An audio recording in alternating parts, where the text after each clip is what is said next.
Ed Biggs letting us know that, Biggs time. yeah, Biggs time. Morning, boys. That the Bears have placed rookie cornerback Zay Frazier on the reserve, not in football injury list. It is exactly what it sounds like. It is a injury away from the football field. It could be something personal. He will miss a minimum of 4 games because of that. And also, we have some wave news and some, at least one name of big notice. Ray just did the wave, by the way. The Bears have released defensive back Trey Flowers, running back Royce Freeman, and offensive lineman Joshua Miles. This is breaking news, and breaking news on the score brought to you by Wildfire. Join Wildfire Restaurants as they celebrate 30 years of serving delicious food and creating memories. Also, the Bears have waived defensive back Millard Bradford, defensive lineman Xavier Carlton, defensive back Alex Cook, linebacker Power Echols, defensive back Caleb Hayes, quarterback Austin Reed, tight end Joel Wilson. Oh, no. And running back Ian Willer. Joel Wilson was the first guy, I think, that Ben Johnson pointed out and said, who's playing well? Joel Wilson has really opened my eyes a little bit. A lot can change over the course of a month plus. The reality of the NFL, right, Big Ant? And this is something would have been worth clarifying weeks ago, or perhaps even months ago. Bears. Is it Zay or Za Frazier? That's a great question. It is Zay.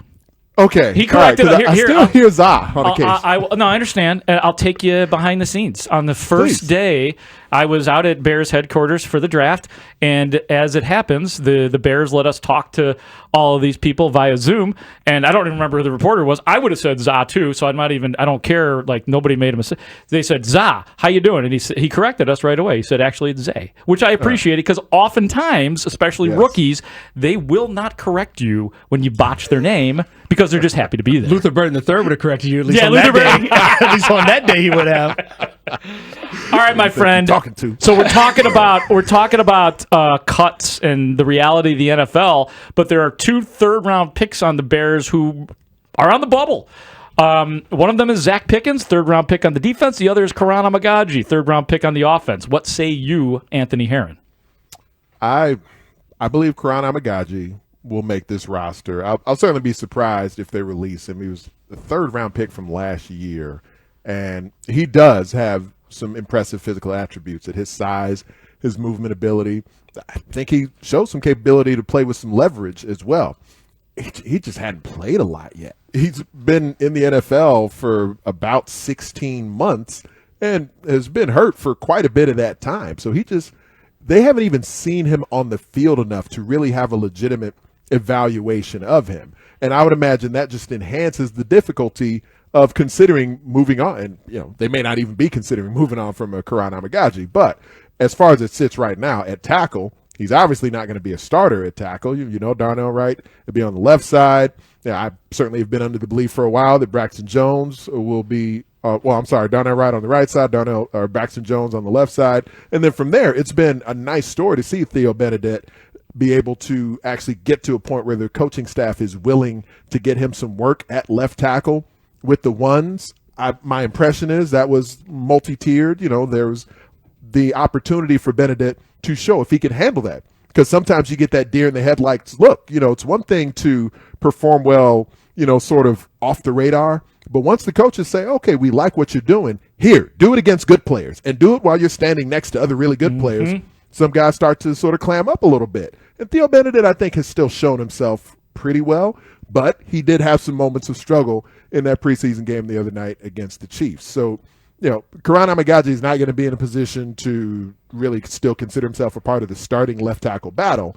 But whether it's at tackle, I do believe that the guard position, just to make sure they've got enhanced depth there, and it's a spot he's played at before, they're going to view him as a guy with potential to contribute at either spots, on the interior or outside of tackle. But I'd be really surprised if they moved on from Amagaji because I don't believe a recent third-round pick is someone who would clear waivers and then have a shot to claim him on the practice squad. Anthony Herron joining us here on Rahimi and Harris. Mark Grody in for Layla. He's big-time analyst for not only 670 The Score, but also Fox 32, Big Ten Network. Yeah. And the old cliche was you can't make the club from the tub. Does that not apply here to Karan Amagaji just because he's so new, so he gets a little extra grace? He may not make the 45-man dress list, but yeah, I think he'll probably make the 53. And while Ben Johnson wasn't leading the Bears when he was drafted, but Ryan Poles was, and it was just a year ago. And I would imagine from what Ben Johnson has seen of him on the hoof and how he's interacted with him, that he sees some potential in a young offensive lineman in Karan Amagaji, where it would feel, my guess is it would feel pretty quick to just give up on that and move on. Now, by comparison, the other name you mentioned there was Zach Pickens.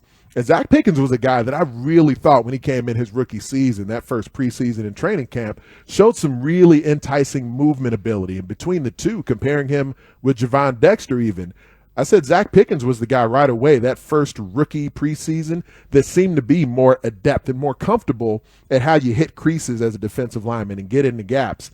And there just hasn't been much that he's shown, and he has had plenty of opportunities in game action. So that's one difference. He's not only a year further into his career and his evaluation, but he's been fairly healthy and got to the point last season after his real first game of actual production of note, then they stopped dressing him after that point. So whatever on the field and or off the field has been there with Zach Pickens, this is not a regime that seems like they've kind of been enamored with what he's been doing. And he's a year older, and he's been healthy. So there's been a lot more opportunity to evaluate whether or not Zach Pickens can truly work his way into this depth chart. They've just got other guys on the inside who they have been able to see do it at a higher level than him. So, yeah, I do think he's a guy who's in real jeopardy.